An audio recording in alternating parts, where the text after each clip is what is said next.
Herkese salam. Edaş platformasının təsis etdiyi App Security. Herkese salam. Edaş platformasının təsis etdiyi App Security proqram təhlükəsizliyi 303 dərslərinin 3-cü dərsindəyik. Bugünkü mövzumuz parolların saxlanılması. Password cracking ya da ki hash cracking deyə biləcəyimiz mövzulardır. Parollar necə saxlanılır? Parollar tək tərəfli funksiyalarla saxlanılır. Tək tərəfli funksiyalar nə deməkdir? Tək tərəfli funksiyalar hash funksiyalarıdır və girən məlumat bir daha geri dönələ bilməyəcək şəkildə pozulur, xarab olur. Və bu xarab olmuş versiya ilə biz bazada saxlanma əməliyyatını eləyirik. Ondan sonra hər səfər bu məlumatı yoxlamağa çalışırıq. Məsəl üçün, belə düşünə bilərik ki, biz məsəl üçün parolu 123 kimi qoyduq. 123-ü 128 bitlik bir formaya salınırlar. Ondan sonra üstündə əməliyyatlar aparandan sonra random bir tekst alınır. Həmin teksti bazada saxlayırıq və kiber cinayətkar həmin teksti əldə elədiyi zaman onu belə deyim, həll edə bilmir. Həll etməkdən ötürü başqa yolları, yəni o parolu görməkdən ötürü başqa yollardan istifadə edir. Bunlar brute force ola bilər və yaxud rainbow attack ola bilər. Bunlar başqa mövzudur. Ancaq hash'in əsas növlərindən SHA-1 və MD5 hash növləri var. Hash conclusion nədir? Hash'in bərpa olunması üçün atılan addımlardır. Bu addımlarda dediyimiz kimi hash tək tərəfli funksiya olduğu üçün birbaşa onu dekript eləmək mümkün deyil. Onun yerinə hash conclusion olunur. Adətən brute force vasitəsilə olunur. Brute force vasitəsilə olunur deyəndə nəyi nəzərdə tuturuq? Siyahı hazırlanır. Həmin siyahı daxilində oluna biləcək parollar olur və bizim hash növünə görə atakımız olur. Belə fikirləşək.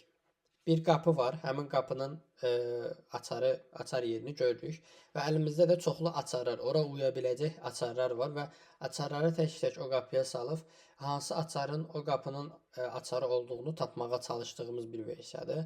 Hansı açarın olduğunu tapanda əslində biz o qapının açmamış oluruq. Sadəcə o qapıya uyğun olan sözü öyrənmiş oluruq və bu şəkildə parolun nə olduğunu öyrənmiş oluruq. Salting prosesi bu conclusion məsələsini biraz daha fərqli boyuta aparır. Çünki hal-hazırda bazalar var ki, bu bazalarda indiyə qədər bir çox parollar, təyin olunmuş bir çox parollar bir çox fərqli hash metoduna görə saxlanılır. Məsəl üçün, siz dedimi, açarlar misalından siz qapıya açar yoxlayırsınız. Bu misaldan yola çıxsaq, indiyə qədər o qapıya uyğun gələ bilən açarların hamısının siyahısı var və həmin siyahının içindən artıq qapıya açarları salmısınız. Həmin siyahının içindən siz açarı baxıb hansı açarın uyğun gəldiyini öyrənib o açarı götürə bilirsiniz. Bunun qarşısını almaq üçün, yəni bu prosesi uzandır.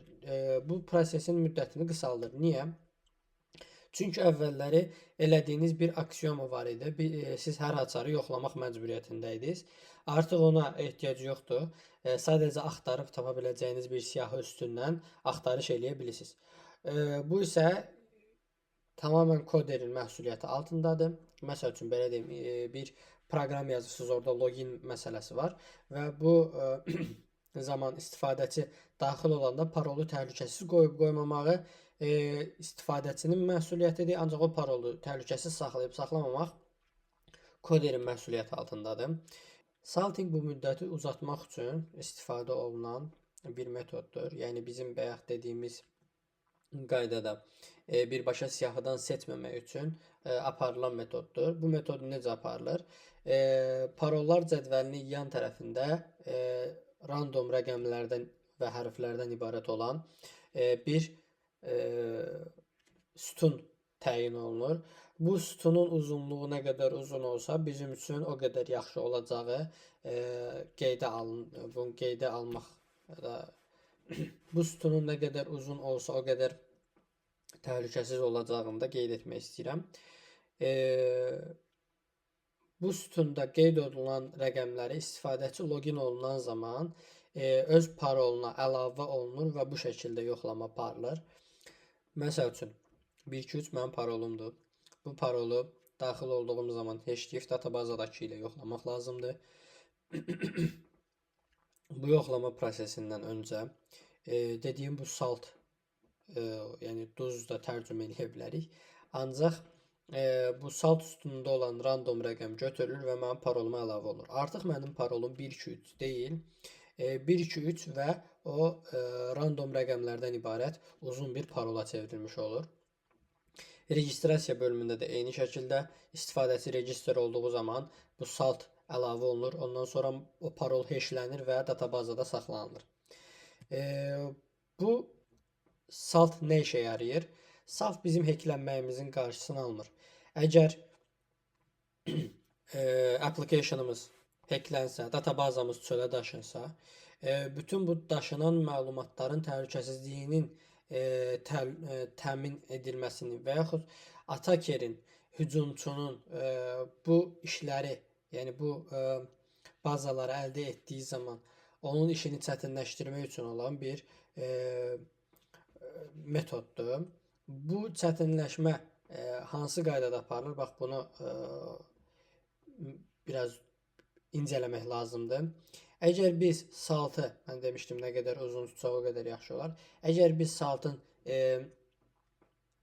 uzunluğunu nə qədər çox tutsaq, bu o deməkdir ki, hər səfər həmin ataker saltı götürüb, ondan sonra onu o öz cədvəlindəki, öz siyahısındakı parola əlavə eləməlidir.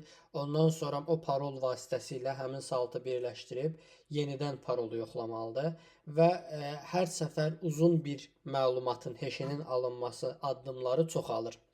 Məsəl üçün 4 vahidli bir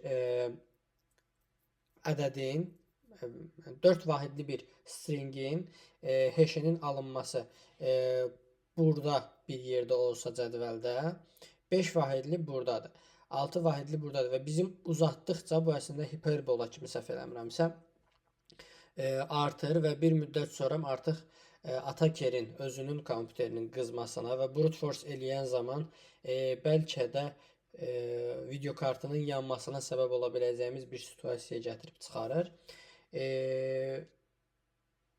İzlədiyiniz üçün təşəkkürlər. Dərsləri qeyd etməyi və çalışmaları, testləri həll etməyi unutmayın. Xoş günlər.